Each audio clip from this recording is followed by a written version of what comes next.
జీవితం అనేది ఒకసారి భగవంతుడు జన్మాంతర కర్మ, పూర్వకర్మ, మామూలు చెరిగ్గాన్ని ఎలా అది యంత్రం ఎలా పిండి చేసి రసం చేస్తుందో అలా జీవితానికి కూడా అలా ప్రారంభం పిండుతుంది.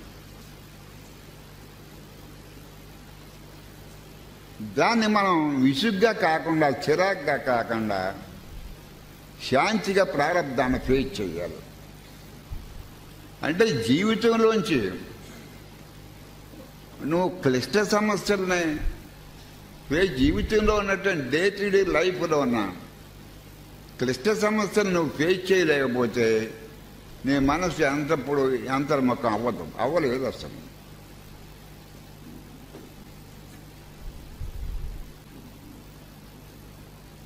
మిమ్మల్ని ఎవరైనా స్తోత్రం చేస్తే సంతోషం వస్తుంది, విమర్శిస్తే దుఃఖం వస్తుంది అంటే మీకు అసలు ఆధ్యాత్మిక స్థాయి లేదని, అంటే కనీసం ఎల్కేజీ స్థాయి కూడా లేదు.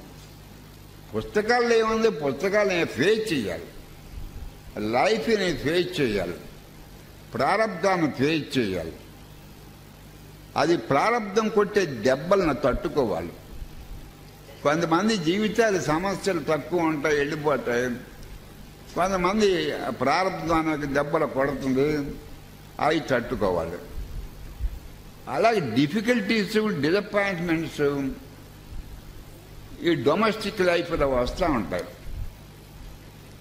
అవి ఫేస్ చేయలేకపోతే మనం జీవితానికి పారిపోవాల్సి అవుతుంది.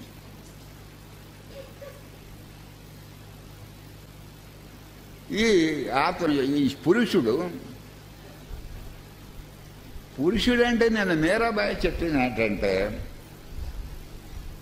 ఇక్కడ మనం కూర్చున్నాం, అందరి హృదయాల్లోనే నారాయణుడు ఉన్నాడు. వాడు అంతర్యామగా నారాయణుడు ఉన్నాడు. వాడక్కడే పురుషుడు. వాడు స్త్రీ హృదయం, పురుషుడు హృదయం, ఇంకో హృదయం ఏమి లేదు. అందరి పురుషుల్లోనే అంతర్యామగా ఉన్నాడు. వాడే నారాయణుడు. వాడే మనకు డ్రైవర్. లోపల ఉండి కర్మానుసారం జీవితాలను నడిపేవాడు వాడే నారాయణుడు. వాడు అక్కడే పురుషుడు. నారాయణుడు అక్కడే పురుషుడు. మిగతా మగ శరీరాలు ధరించిన వాళ్ళందరూ కూడా స్త్రీలు. స్త్రీలైనా పురుషుడైనా ఆ నారాయణుడిని ఎవరైతే వాళ్ళు పొందగలుగుతారో, ఆ నారాయణ స్వరూపాన్ని ఎవరు పొందుతారో వాళ్ళు మాత్రమే పురుషులు. అది శాస్త్రంలో ఏమనుందంటే, వివేకవంతులు, వైరాగ్యవంతులు, అపారమైనటువంటి ధైర్యం కలవాళ్ళు, ఎంతో సఫరింగ్ని సహించగలిగిన వాళ్ళు,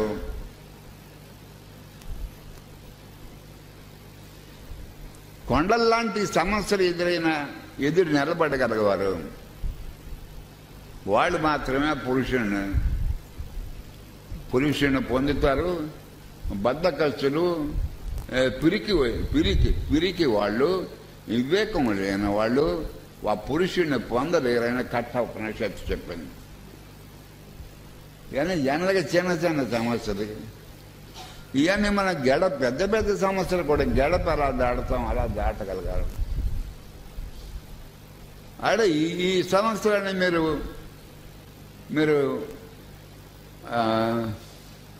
వీడు గాంధీ హిస్టరీలో, లింకన్ హిస్టరీలో, లేదా కొన్ని జీవిత చరిత్రలు చదివితే ఇవన్నీ ఎలా ఫేస్ చేశారో మీకు తెలుస్తుంది వాళ్ళకి.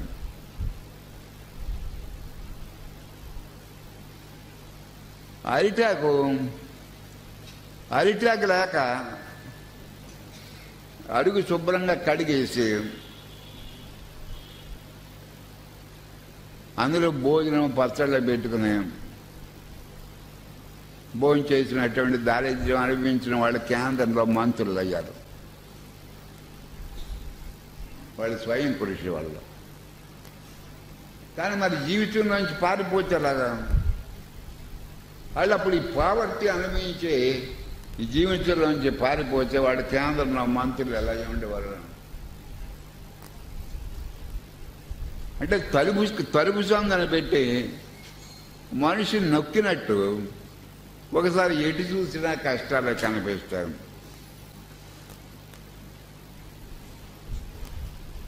ఎటు చూసినా కష్టాలే కనిపిస్తాయి. మనకు ఎవరు పరిష్కారం పెట్టి చేసేవాళ్ళు లేరేంటని మనకు అనిపిస్తుంది.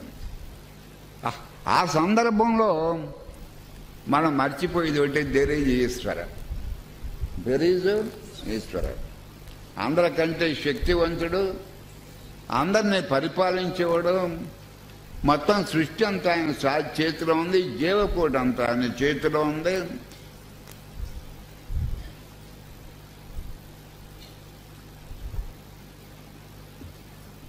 ఈ సమస్యలను పరిష్కరించేవాడు ఈశ్వరుడు ఉన్నాడనేటువంటి ఆ ఈశ్వరుని మర్చిపోవడం వల్ల మనకు వర్రి వస్తుంది. అంటే జీవితంలో మీరు ఎన్ని వేదాంత పుస్తకాలు చదివినా ప్రయోజనం లేదు.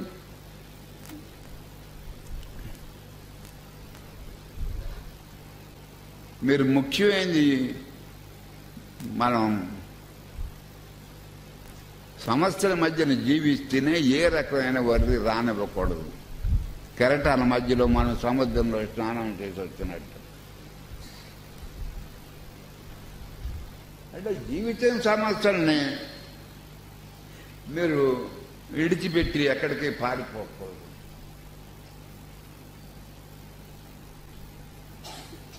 అయ్యే పరిష్కరించబడతాయి. మనం పరిష్కరించలేని సమస్యల్ని కాలం పరిష్కారం చేస్తుంది. కాలం అనేక సమస్యలను పరిష్కారం చేస్తుంది.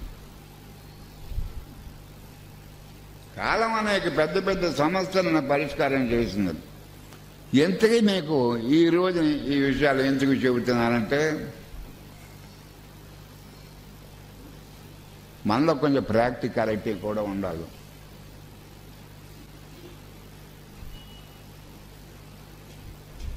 The greatest thing is to stop worrying. మీరు జీవితంలో ముఖ్యమైన పాఠం ఏంటంటే అన్ని సమస్యల మధ్యన వర్రీ లేకుండా ఉండగలగాలి.